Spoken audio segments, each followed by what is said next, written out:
Hey kiddos, what's happening? It's me, Mr. Stokely, and I'm here with another good story for you. And yes, once again, it's another Patricia Polacco because you know how much I like her, and I know you like her just as well. This one's called My Rotten Redheaded Older Brother. This is about Patricia and her brother named Richie when they were both young. And remember, I told you in one of the other books I read about Patricia Polacco, she likes to put a lot of her family portraits inside of her stories. So be watching for pictures, actual pictures of her and her family as we go through this. I hope you like it. I know some of you are familiar with this, but not all of you have heard it. And just like any good book, if you have heard it once, it's always just as good the second time around. So here we go. My Rotten Redheaded Older Brother, written and illustrated by Patricia Polacco. And these are several of the pictures of her and her family. This is Richie, Mom, and me, and of course that's Patricia Polacco talking in 1944. Richie and Patricia in 1950. Richie and Patricia in 1951. Here they are together in 54, and this one looks like they're sitting on a bench, or no, it looks like they're sitting in a wagon, and that's in 1948. Wow. So here we go. Hope you like it. My Rotten Redheaded Older Brother. My brother and our mother and I, we all lived with my grandparents on their farm in Union City, Michigan. Now my babushka, or my grandmother, she knew lots of things. She knew just how to tell a good story, and she knew how to make ordinary things magical. And she knew how to make the best chocolate cake in the state of Michigan. After she told my brother and me a grand tale from her homeland, which was Russia, we always said, "Bubby, is that true?" And she'd say, "Well, of course it's true, but it may not have happened." And then she'd laugh about it. Now, I knew that she loved me all right, but I couldn't quite understand how she could even like my older brother Richard. He had orange hair that was like wire.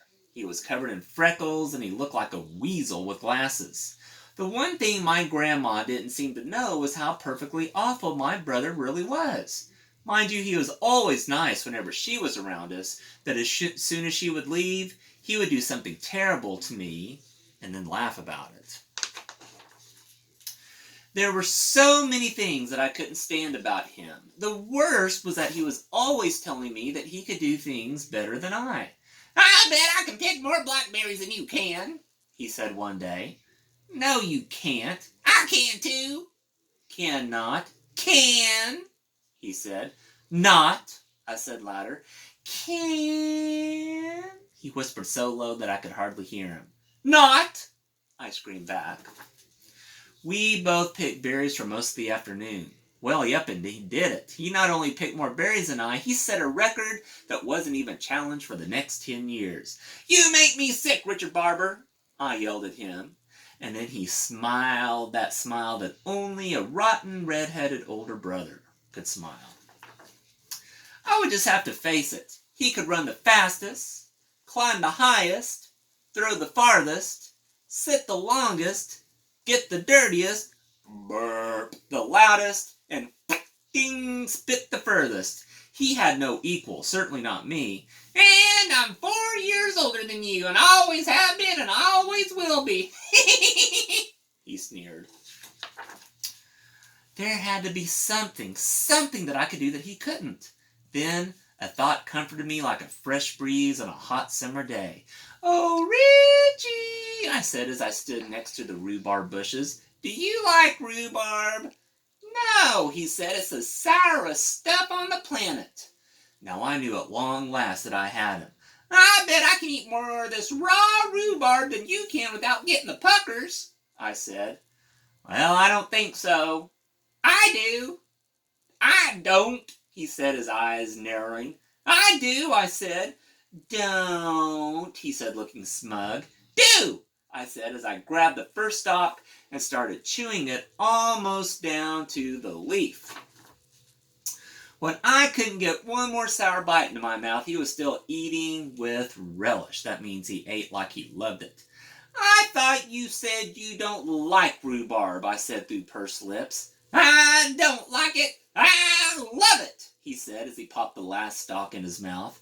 I was so mad I couldn't even feel how my belly was starting to ache. I can't stand you, Richard Barber. I double dog can't stand you, I screamed as I went into the house to be consoled by my grandma.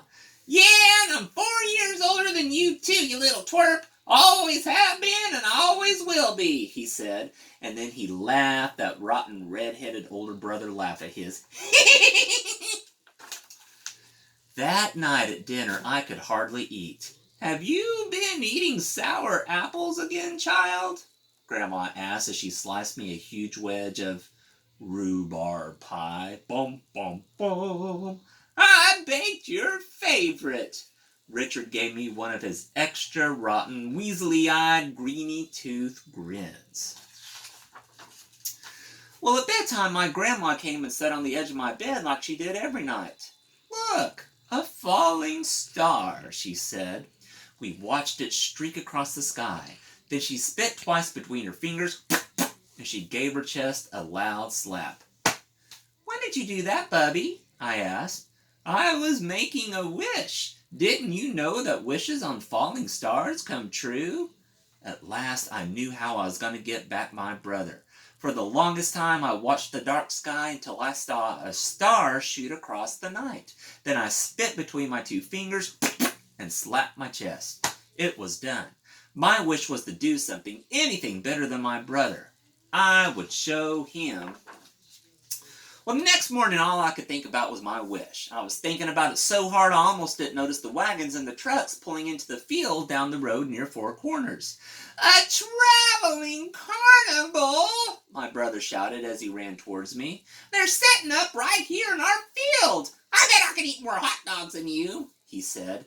He was already starting it. But this time I was going to do something so incredible that even he would have to sit up and take notice. I had a star wish. I'd show my rotten red-headed older brother all right. That night I ran straight for the merry-go-round. We must have taken 50 turns on that carousel. But then my brother got off. I stayed on. I went around and around. I knew I could do this longer than you, I shouted to my brother, feeling proud but just a bit dizzy. Tricia, I heard my bubby call out. Get off of that thing. It's time to come home. Well, the last thing I remembered was stepping off of the platform. And the next thing I knew, I woke up with Grandma sitting on the edge of my bed. Mom and Grandpa were there, too. You gave us all a fright, Tricia, Mama said. How do you feel? Oh, what happened? I asked. Ha ha! You fell, my rotten red-headed older brother announced with a big grin on his face. Well, I don't know what we would have done, Bubby said softly. Your brother carried you all the way home and then ran to go get Dr. Lee. Yeah, and you had to have stitches. I watched it all, he said excitedly. You fell off the merry-go-round right into some pop bottles, my grandpa said. Yeah, and you even passed out, my brother chirped. Looks like you finally did something special, Tricia. Well, it was from that exact moment that our relationship changed somehow. Aw, thanks, Richie, I said to him. What's a big brother for anyway, he said, blushing. Well, that night we were all out in the yard, and on hot Michigan nights it was my family's custom to sleep outside where it was cool. Look at all of those stars, Bubby said quietly. Wishes are funny, aren't they, I said. Sometimes they come true differently than you think they will. That's why you have to be very careful what you wish for. It just may come true, Bubby said. Hang on to the grass, she said. Why, Bub? My brother asked. Because if we don't, we might float up to the stars. And she leaned over and kissed us both 3 times. I kiss your eyes, and I hold both of your hearts in my good keeping. And this night I thank God that I walk the earth with the both of you. Amen, she said. Then we just laid on our blankets in the gentle summer night. I'll always be 4 years older than you, though, my brother whispered softly, and then he smiled. All of us held one another's hands, and then we drifted off to sleep. And that is My Rotten Red-Headed Older Brother. Now, we call this realistic fiction, and that's kind of strange if you think about it. it's real, but then it can be make-believe too. Well, here's what realistic fiction is. It means that the story could have happened, and it probably happened a lot like this book here, but I would guess that Miss Polacco changed some things up so it's not 100% true. That's why we call it realistic fiction. So guys, I hope you enjoyed my Redheaded older brother. Remember, reading is succeeding, and I love you very much. And me and your teachers, we are all looking forward to each and every day, because after each day passes, that brings us one step closer to seeing all of you again in the fall. We love you all very much. Have a good one, friends.